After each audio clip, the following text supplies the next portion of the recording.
Shut up and sit down. Next example 6.12. The sum of two natural numbers is 12. If sum of their reciprocals is 4/9, find the numbers. दो प्राकृतिक संख्याओं का योगफल 12 है। यदि उनके व्युत्क्रमों का योगफल 4/9 हो तो संख्याएं ज्ञात कीजिए। क्या लिखा है? सम ऑफ टू नेचुरल नंबर्स 12 है। ठीक है, तो मान लीजिए दो नेचुरल नंबर है, आप x और y मान लीजिए। ठीक है, उनका जो सम है वो 12 है, योगफल है वो 12 है। ठीक है, सम ऑफ देयर रेसिप्रोकल। रेसिप्रोकल मतलब क्या होता है? उसका उल्टा। अगर x एक नंबर है तो उसका रेसिप्रोकल क्या होगा? 1/x। और y एक नंबर है तो उसका रेसिप्रोकल क्या होगा? 1/y। ठीक है, तो दूसरा इक्वेशन क्या आ रहा है हमारे पास? 1/x plus 1/y equal to 4/9। यही दिया है ना, सम ऑफ देयर रेसिप्रोकल्स इज 4/9। ठीक है, ये क्वेश्चन में गिवन है। अच्छा, सोल्यूशन के टाइम पे आप इसको कैसे लिखोगे? देखिए, आपका दो इक्वेशन आ जाएगा, इक्वेशन 1 एंड 2। आप दोनों इक्वेशन को सॉल्व करोगे और ये क्या होगा? एक्स और वाई का वैल्यू हमारे पास आ जाएगा। ठीक है, आप किसी भी मेथड से इसको सॉल्व कर सकते हो, लाइक एलिमिनेशन मेथड यूज़ कर सकते हो, सब्स्टिट्यूशन मेथड यूज़ कर सकते हो। ठीक है, देखिए, अगर सब्स्टिट्यूशन मेथड यूज़ करना है इसमें तो ये क्या हो जाएगा? x plus y is equal to 12। तो यहाँ से हम लोग वैल्यू निकाल लेंगे। y की वैल्यू मान लीजिए निकाल लेते हैं 12 माइनस एक्स। सेकेंड इक्वेशन में इसको पुट कर देंगे। ठीक है, बट सोल्यूशन के लिए सबसे पहले क्या लिखना होगा? प्रॉपर सोल्यूशन स्टेटमेंट देना होगा। Let the two numbers are x and y। ठीक है, अब हो जाएगा अकॉर्डिंग टू क्वेश्चन। क्या दिया हुआ है? x plus y is equal to given है 12, जो कि मान लीजिए हम इक्वेशन 1 मान लेते हैं। और 1/x plus 1/y is equal to क्या गिवन है? 4/9। 4/9 ही है, तो ये हम लोग कर लेते हैं इसको इक्वेशन 2। जब भी आप इक्वेशन बनाओ तो हमेशा उस इक्वेशन को नंबर दे दो, ताकि जब आगे में आप उसको यूज़ करोगे तो आपको वो मेंशन करना होगा कि ये आप कहाँ से लाए हो? इक्वेशन 1 से लाए हो। ठीक है, मान लीजिए अगर हम लोग सब्स्टिट्यूशन मेथड से इसको सॉल्व करने जाते हैं तो फ्रॉम इक्वेशन 1 हम लोग ये लिख सकते हैं कि x plus y is equal to 12 है, तो फिर y का वैल्यू क्या हो जाएगा? 12 माइनस एक्स हो जाएगा। राइट, ठीक है, अब हम लोग लिख लेंगे substituting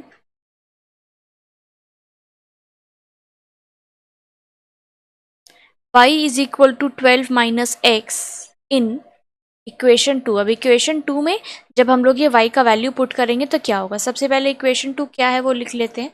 इक्वेशन 2 है हमारा 1/x plus 1/y is equal to 4/9। ठीक है, अब y की जगह क्या पुट करना है हम लोगों को? y की जगह हमने क्या निकाला है यहाँ पे? y 12 माइनस एक्स, तो 1/12 minus x is equal to 4/9। ठीक है, अब इसको आगे सॉल्व करेंगे और लिखते जाना है। एलसीएम लेंगे, सीख चुके हैं हम लोग, बहुत बार एलसीएम कर चुके हैं। ठीक है, नीचे हो जाएगा x into 12 minus x, 12 minus x, और इसको पूरा डिवाइड करेंगे। x कैंसिल हो जाएगा, बचेगा 12 माइनस एक्स। यहाँ पे 12 माइनस एक्स कैंसिल हो जाएगा, बचेगा x। पर तो 1 है ना, 1 से मल्टीप्लाई करेंगे तो यही आएगा एज इट इज। इधर में आ गया हमारे पास 4/9। अब देखिए, ये माइनस एक्स प्लस एक्स ये तो कैंसिल आउट हो गया। अब इस तरह में क्या क्रॉस मल्टीप्लिकेशन होता है? 9 का मल्टीप्लाई इससे होगा और ये जो नीचे है उधर ऊपर चला जाएगा। ठीक है, तो इधर हो जाएगा, ये जो x वाला टर्म है यही हम लोग पहले लिख लें, क्योंकि क्या है, अगर हम लोग 2 इज इक्वल टू 2 लिखे, एग्जाम्पल लेते हैं, 4x is equal to 3y लिखे, या फिर 3y is equal to 4x लिखे, एक ही बात है ना। तो वैसे भी हम लोग को x को हमेशा इस साइड लाते हैं, तो क्या कर लेते हैं? 4x और 12 minus x into 12 minus x is equal to 12 into 9। ठीक है, समझ आ रहा है क्या किया है? Cross multiplication. ठीक है, अगर यहाँ पे जैसे जो भी नंबर है, समझ आ रहा है, मैं इसको और एलैबोरेट कर देती। ठीक है, मान लीजिए ये ऊपर क्या आया हमारे पास 12 बचा और नीचे हुआ x into 12 minus x is equal to 4/9। ये क्या है, जो इस तरफ डिवीजन में है वो चला जाएगा उधर मल्टीप्लाई में, ये जाएगा इसके साथ, ये जाएगा इसके साथ। ठीक है, तो बस ये इक्वल टू के इस साइड आता, मतलब अगर ये करते तो लिख सकते हैं 12 इंटू 9 इधर लिखेंगे और 4 into x into 12 minus x इस तरफ। ठीक है, अब इसको ही अगर हम लोग लिख ले यहाँ पर, तब पूरा इंटरचेंज कर दे तो हो जाएगा 4x into 12 minus x is equal to 12 into 9। समझ आ रहा है, दोनों का एक ही बात है। चलिए कंटिन्यू, चलिए अब आगे इधर क्या हो गया है, 4x इंटू 12 माइनस एक्स और 12 इंटू 9। अब देखिए यहाँ पे 4 और ये 12 से कॉमन आ रहा है ना, कट सकता है, 4 1 ज़ा 4, 4 3 ज़ा 12 है, तो ये चाहे तो आप ऊपर भी काट सकते थे, जैसे ही यहाँ पर ये आया 12 बाई दिस, यहाँ पर भी आप डायरेक्टली काट सकते थे, 4 कट के यहाँ 3 हो जाता, आप उससे मल्टीप्लाई कर लो। ठीक है, आप नेक्स्ट लाइन में भी कट कर सकते थे, आप यहाँ भी कट कर सकते। ठीक है, समझ आ रहा है, तो क्योंकि ये क्या है, आमने सामने इस तरह से तो कटता ही है, ये क्या है मल्टीप्लाई में, इस तरफ अगर भेजेंगे तो ये क्या हो जाएगा 12/4 हो जाएगा ना, तो यहाँ बचा x 12 माइनस एक्स और ये हो गया 3 इंटू 9 27। अब इसको लिख लेते हैं। ठीक है, अब आगे इसको मल्टीप्लाई करते हैं, ये क्या हो जाएगा 12x minus x square is equal to 27। ठीक है, अब 12x minus x square minus 27 equal to क्या है 0।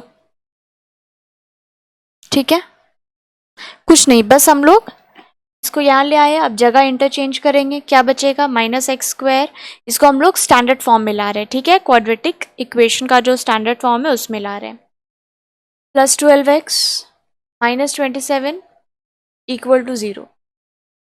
माइनस कॉमन ले सकते हैं, क्लियर दिख रहा है, इधर में तो 0 है, माइनस कॉमन लेके उधर भेज देंगे, खत्म। ये हो गया x square minus 12x plus 27 equal to 0। सबसे माइनस कॉमन लिया है तो सबका जो साइन है वो चेंज हो जाएगा ना। ये सब बहुत बेसिक चीज़ें हैं। ठीक है, अब देखिए आ गया हमारा फाइनल क्वाड्रेटिक इक्वेशन। ठीक है, क्वाड्रेटिक फॉर्म में, स्टैंडर्ड फॉर्म में आ गया quadratic equation. Middle term factor से क्लियर इसको सॉल्व कर सकते हैं, 9 ज़ाट ये और 9 प्लस 3 करेंगे, ये आ जाएगा 12। 12 की जगह पुट कर देंगे, प्लस 9 एक्स प्लस 27, फैक्टर से सॉल्व करते हैं, सॉल्व कर लेंगे, minus 3x minus 9x plus 27, x common लेंगे, क्या बचा x माइनस 9 कॉमन आ जाएगा, क्या बचेगा इक्वल टू, क्या आ गया हमारे पास x माइनस 3 और x माइनस 9 इधर x इज इक्वल टू और x इज, अब 2 आ गया। अब लोग तो y भी 2 नंबर था ना क्वेश्चन में, क्वेश्चन क्या था,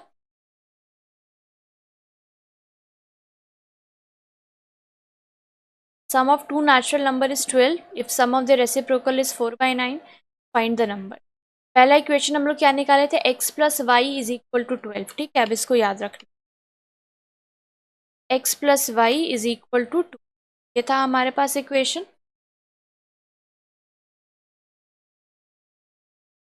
ठीक है, अब जब हमारा x is equal to 3, when x is equal to 3 तो y का वैल्यू क्या हो जाएगा, 12 माइनस एक्स था ना y का वैल्यू, y का वैल्यू क्या आ जाएगा 12 माइनस 3 इक्वल टू 9। अब यहाँ पे देख, when x is equal to 9 होगा, y का वैल्यू क्या हो जाएगा 12 माइनस एक्स, 12 माइनस 9 इज, तो क्लियर दिख रहा है, जब एक नंबर हमारा 3 है तो दूसरा नंबर 9 आ रहा है, जब एक नंबर 9 है तो दूसरा नंबर 3 आ रहा है, तो सिंपल पता चल रहा है ना कि नंबर क्या है, 3 है और 9 है तो जब हमारा एक नंबर 3 आ रहा है तो दूसरा नंबर 9 आ रहा है, जब एक नंबर 9 है तो दूसरा नंबर 3 आ रहा है, तो सिंपल यही तो पूछा गया था ना कि क्या नंबर है। Therefore the required numbers are 3 and 9। ये हो गया हमारा आंसर।